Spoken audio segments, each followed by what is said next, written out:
It doesn't take a rocket scientist to notice just how advanced NBA offenses have become over the course of the last decade or so, and now we're starting to figure out where it all came from. In recent years, the NBA has seen an alarming shift in style of play, as offenses have largely opened up with 5-out looks and 3-point barrages becoming more and more common throughout the association. Title-winning teams like the Spurs, Warriors, and now the Nuggets have spearheaded a new era of scoring in the NBA that lacks the strict structure offenses once did. This is a shift largely credited to the rise of unicorns, big men capable of stretching the floor, playing on the wing, shooting from deep, and passing at a consistently high level. If you watch my most recent video, you'll know that the overwhelming majority of these players are European imports, who perfected their styles playing across continents for some of the best coaches in the EuroLeague.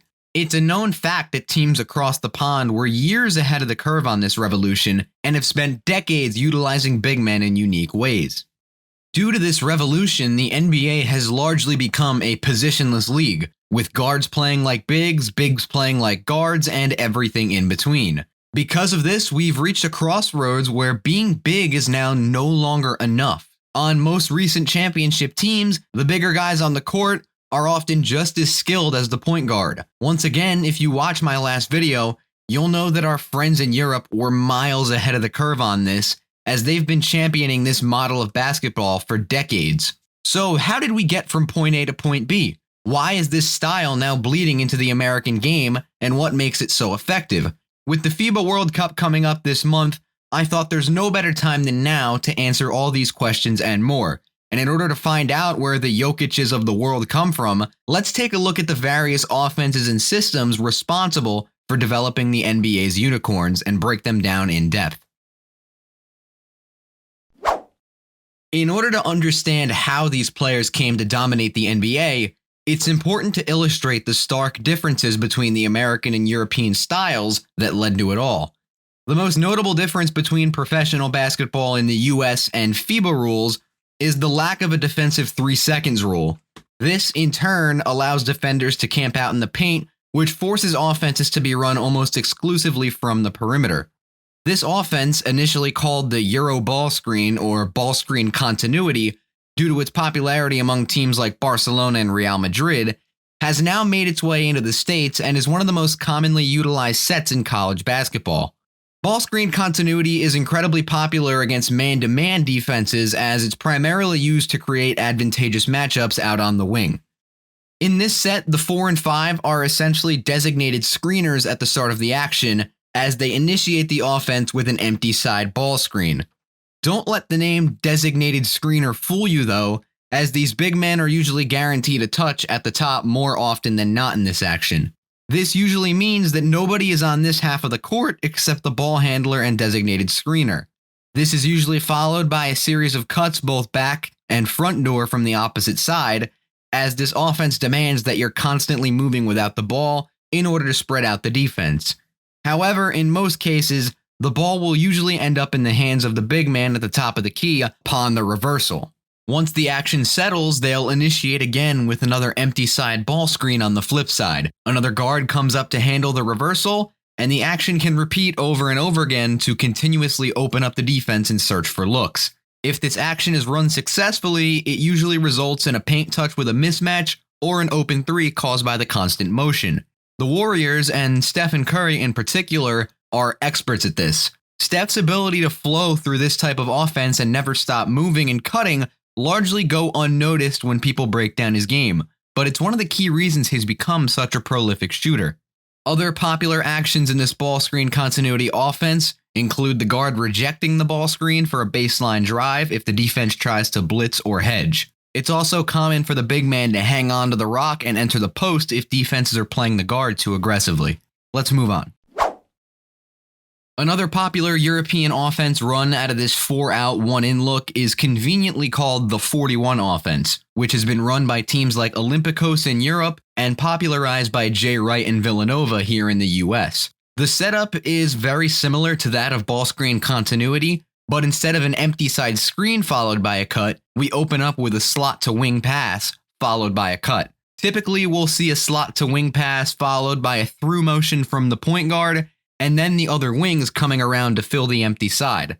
The reversals are eerily similar to that of ball screen continuity as well, as anytime the ball is moved from the wing back to the slot, the ball will be reversed and we get more continuity. This action creates constant movement on the perimeter, as man-to-man defenses are constantly forced to shift to accommodate the reversals. These sets are free-flowing and allow you to run them over and over, which is why they're more common in college and overseas due to longer shot clocks. So how exactly does this offense enhance the skills of the big man? Well, in the most common initiations, the 5 will set up on the strong side of the action and look for a post entry when the ball is passed from the slot to the wing. You can also trigger split action off a quick post entry in this offense, which I already have a video on that you should go watch, but I'll break it down in just a sentence here. After making the post entry, the wing player then immediately screens away for the guy reversing to the slot, creating either an open 3 or an easy backdoor cut based on how the defense reacts. You can watch it here.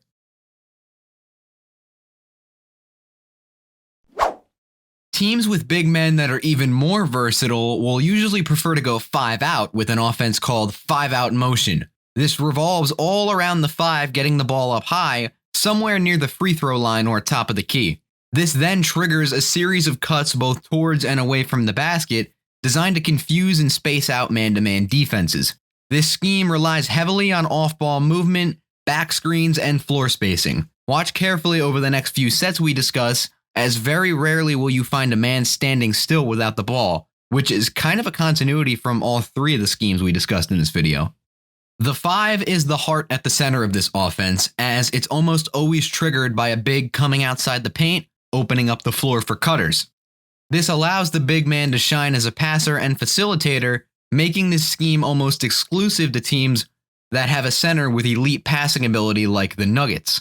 This offense is usually initiated by a 5 getting the ball high above the free throw line, which instantly triggers a back screen, followed by a pair of off-ball cuts. The design is to give your big men as many options as possible with the basketball at the top of the key. This action also leans heavily on your big man's reaction and decision making, as if the defense switches to counter the screen, he would then fire to the dunker who was cutting to the basket off the back screen.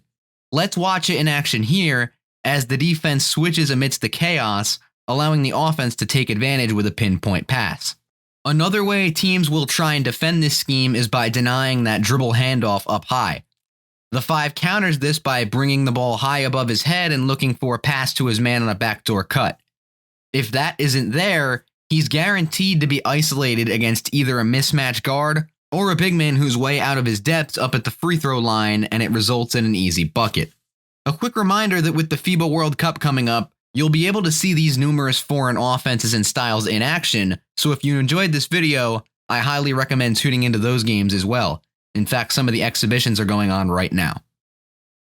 That's all for this week's video, folks. A special thank you for making it all the way to the end. And a reminder, if you enjoyed this video, please like and subscribe. And if you want constant college basketball and college football breakdowns, you can follow me on Twitter. If you want to listen to me call games and break down the game even further, go ahead and tap the link in my bio. A reminder to turn on notifications so you don't miss a single breakdown. But until then, we'll be back with a new video next week. I'll see you guys soon.